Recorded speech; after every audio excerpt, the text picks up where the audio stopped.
Hello, I hope this video finds you well. Today I wanted to come on here and share with you guys a few things that you can do if you fall off track during your wellness journey. So if you have a goal of weight loss, strength gain, body composition, maybe getting your first pull-up, embodying your vitality, or just living an overall healthier lifestyle, the odds of you falling off track or hitting a road bump or two is very common and is actually something to be expected. And that is because any type of wellness goal usually at some point turns into a lifelong goal. Let's say you lose weight.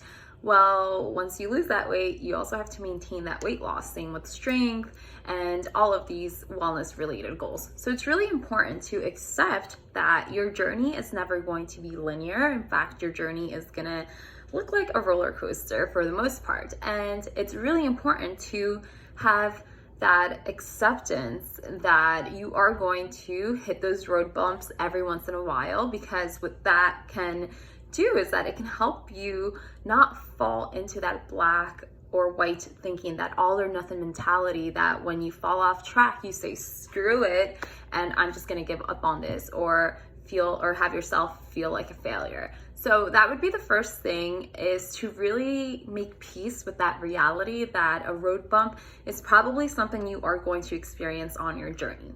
Once you accept that and you're chill with that and you accept that as the reality, then when you actually fall off track or hit a road bump, the first thing you really want to do is be graceful with yourself, be kind to yourself, be gentle with yourself.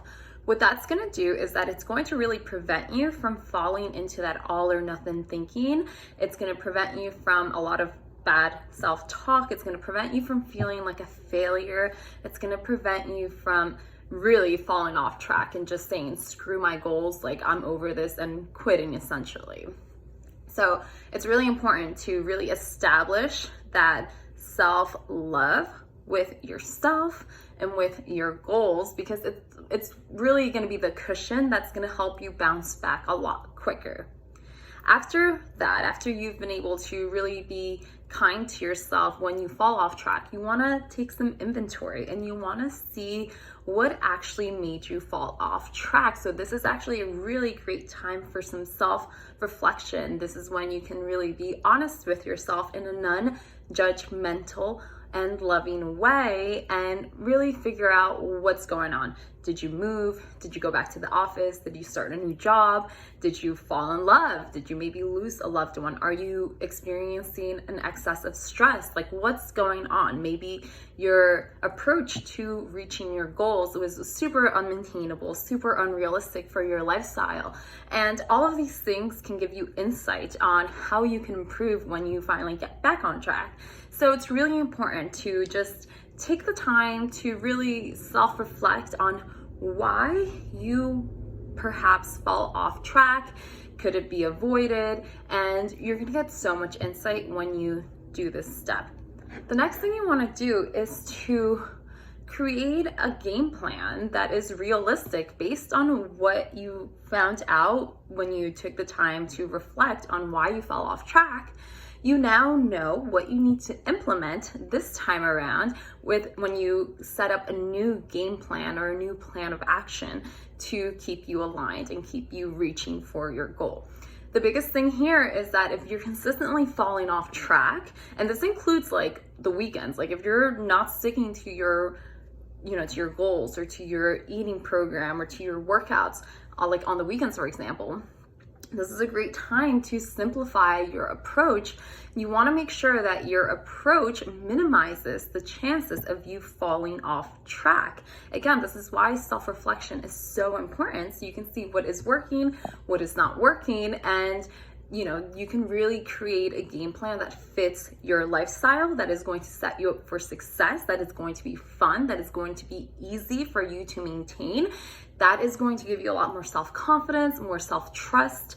You're going to end up trusting yourself that you can actually do the things you need to do. So that's where like motivation can start. That's when the lifestyle can really start to form. But it has to fit your lifestyle first, your current lifestyle first. So if you only have time, let's say, to exercise 3 times a week for 30 minutes a week, do that. Don't like set yourself up for failure and schedule in 5-hour long workouts if you know you can't get to that.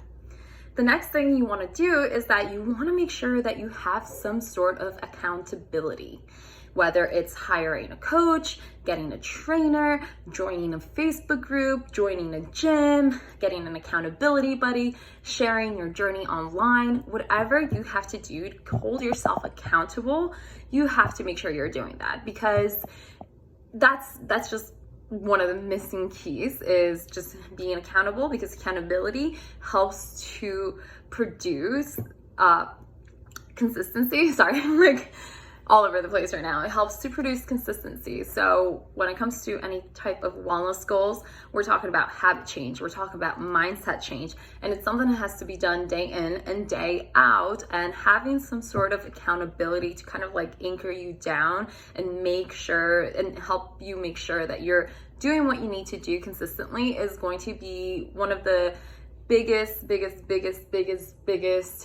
things that will help you succeed in your goals. And finally, one thing that you always want to do is you want to always connect to your goal, connect to your why. Really ask yourself, why do I want to change? What's the purpose of my goals? What's stopping me from achieving my goals?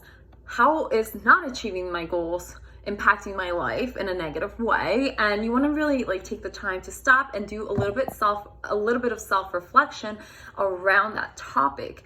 Because when you have a strong enough reason and motive to change, it's going to be so much easier to now execute your new and improved plan of action. So I made a post about this in my previous post, so you can go ahead and check that out. There are some questions and some prompts that you can use. And just remember that if you're consistently falling off track, really take the time to stop and reflect and see what is going right, what is going wrong, what you can improve. Do you need more support? Do you not know what you're doing? Is your game plan not realistic for you? I mean, there's so much you can unpack there. Just because you are hitting road bumps does not mean that you're a failure. It does not mean that you're not capable of achieving your goals. It just means that, hey, there's a little bit of a glitch here. Let's stop, let's reflect, let's see what's working, let's see what's not working, and let's make the proper changes from there.